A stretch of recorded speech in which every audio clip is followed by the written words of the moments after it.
Hello and welcome, this is Rooflemonger, and the subject of today's video is this very interesting tweet put out by the official EVO account. So as it reads, we are excited to partner with PlayStation for EVO 2019. 8 of the 9 main event titles, meaning every single game but Smash, are presented by PS4. Don't miss any of the action and stay tuned for more news from PlayStation at EVO. And that's a very odd thing to say indeed. While there is certain to be many announcements at EVO, and check the channel for news on those when those happen, shill, platform holders don't really announce things at eSport events. That's very odd. So Sony themselves, or I guess as PlayStation, might be announcing something, more news from PlayStation. That is very odd. So I put a lot of time thinking about, like, what on earth could, Sony want to announce at EVO, right?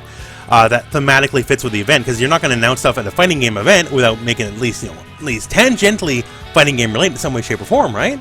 So I have come up with 2 theories on what might be the case. First and foremost, and this is why I got Street Fighter footage playing in the background. So if you're not aware, Sony did pay for an exclusivity deal with Capcom for Street Fighter V. So Street Fighter console-wise only appeared on the PlayStation consoles.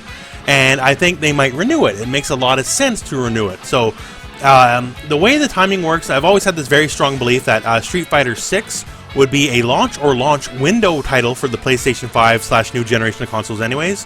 So, Sony might announce that the exclusivity deal has been extended, so Street Fighter 6 would be exclusive to the PlayStation 5 and probably PC as well. It makes sense on a lot of levels.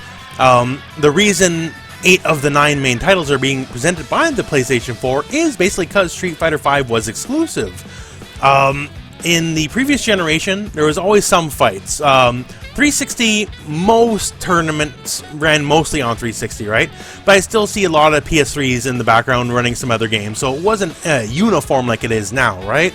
Unless you're playing Smash, generally speaking, if you're playing fighting games, you're playing on PS4, for the most part. The deal is very smart because not only are you really, getting Street Fighter, which is cool in and of itself, right? But you're basically getting the FGC as a whole.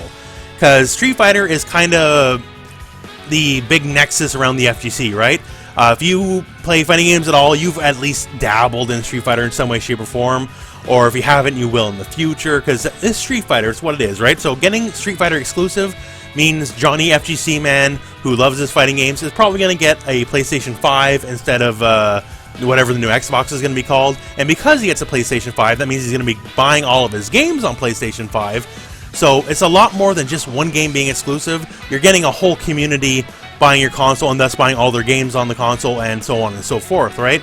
It's a big win on more than just a single game, and it makes a lot of sense as a console holder to keep that going.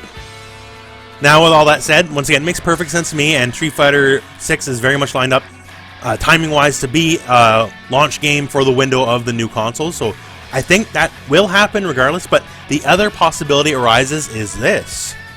Perhaps some of you guys hoped this day would come, perhaps some of you guys feared this day would come, but the only other thing that makes sense to me, if you're Sony and you're announcing stuff at EVO, is PlayStation All-Stars 2. PlayStation All-Stars 1 was a grand experiment. Let's put it that way. It was a grand experiment. I know some people truly did love the game, though.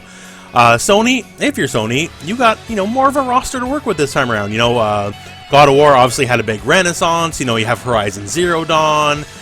Drake has got a whole new cast of characters to work with. I guess Fat Princess, she ain't coming back, right? But you have a pretty big roster, plus, you can also put Street Fighter characters in it now, because you have the exclusivity deal, right? And a bunch of Capcom stuff.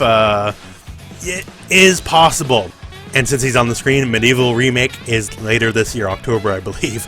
But yeah, so I think there's a lot of lessons learned. Definitely a lot of things you can do to make a better game than you made last time around. A very decent at-bat, a very decent first try. But in my personal opinion, I didn't like the game that much in the end, but there's still a lot of stuff to be mined. There's obviously a lot of competition. Smash is a very popular game. It has room for competition in the platformer mascot kind of arena, so maybe that'll happen. I'm just not sure, but it's a very distinct possibility. So past that, just everything's speculation. Maybe it can be something fully out of left field. I have no idea. But to me, either PlayStation All-Stars 2 or just the renewal of the Street Fighter deal they currently have going on.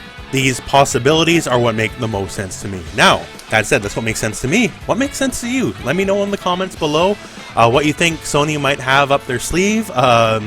Maybe I'm missing something obvious, and if I am, please let me know. But yeah, so that's what I'm thinking, but let me know what you are thinking. But anyways, that's it for me. So thank you very much for watching.